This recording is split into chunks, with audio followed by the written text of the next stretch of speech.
Welcome to another edition of the Maglite Podcast. We're doing a few with outstanding American Kris Tanto Paronto, as I said in the very opening of the first one. Ranger veteran, Benghazi combatant, movie consultant, author, trainer, motivational speaker, founding member of E3 Firearms Association.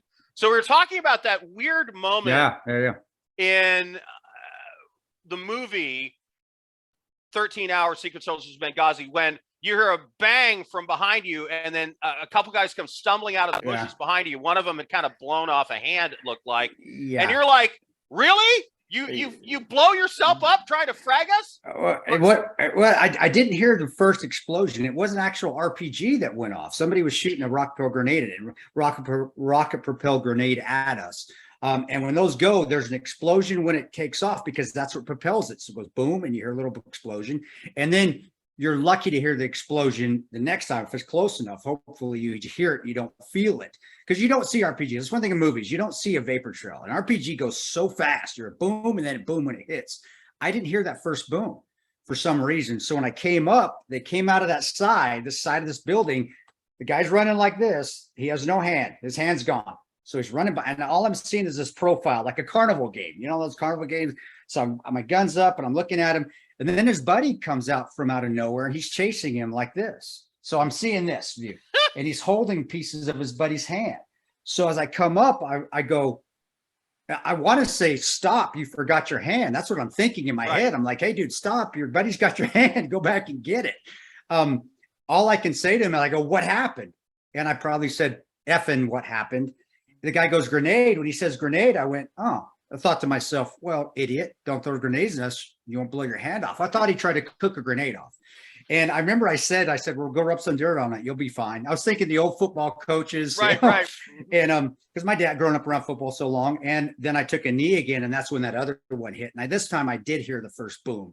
And as soon as I heard that first boom, my head went, that RPG. And I remember I just shrunk as big. I made myself as small as I could. It hit closer. This one did knock me off my side, and then that firefight started. The movie caught it all.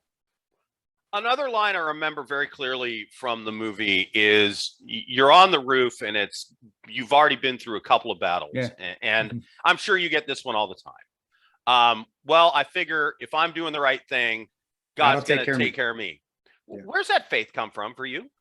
I'm just being a Christian my whole life, and I as you deploy more, and you see things more, you see the atrocities. I think faith can go one or two ways. You either get stronger in your faith, or your faith dissipates, so you become an atheist or agnostic. Mine went the opposite direction. So I just always felt that, and I was always my best person overseas. If I was being ethically good and my integrity was good, I was going to get taken care of, and I was where I was supposed to be. And that was one thing I always talk to my pastor, being overseas, I come back home like, hey, I took a guy's life. It doesn't feel right, and he's like, well, what are you doing? Well, I'm in combat. I'm global Ontario. He goes, you're doing the right thing. That's where you need to be at. So when I was able to come to terms with that, then that was how it was. It was just, God, this is where he wants me to be. And I'm doing what he wants me to do. I pray on it. Okay, I'm here. Stuff's going wrong. God still wants me here. I'm doing the right thing. He's going to take care of me. That doesn't necessarily mean I was going to live. I just knew that that's where I needed to be. That's where he wanted me to be. And if I died on that battlefield, and there was a prayer that I read, and this is what it said, and I believe this too. If I die on this battlefield today, may I die at peace with you. It was that I accepted that if that was where my last breath was going to be, well, then that's the acceptance I'm going to have, because God wants me there. And I just thought to myself, did I tell my family I loved them the last time I talked to them? Yep, I did. I was clear. Yeah, so I travel quite a bit, so I'm not in the kind of danger you are. But every time I travel, I try to make sure I don't leave without telling my kids and my wife that I love them. So tell us about what you're doing now.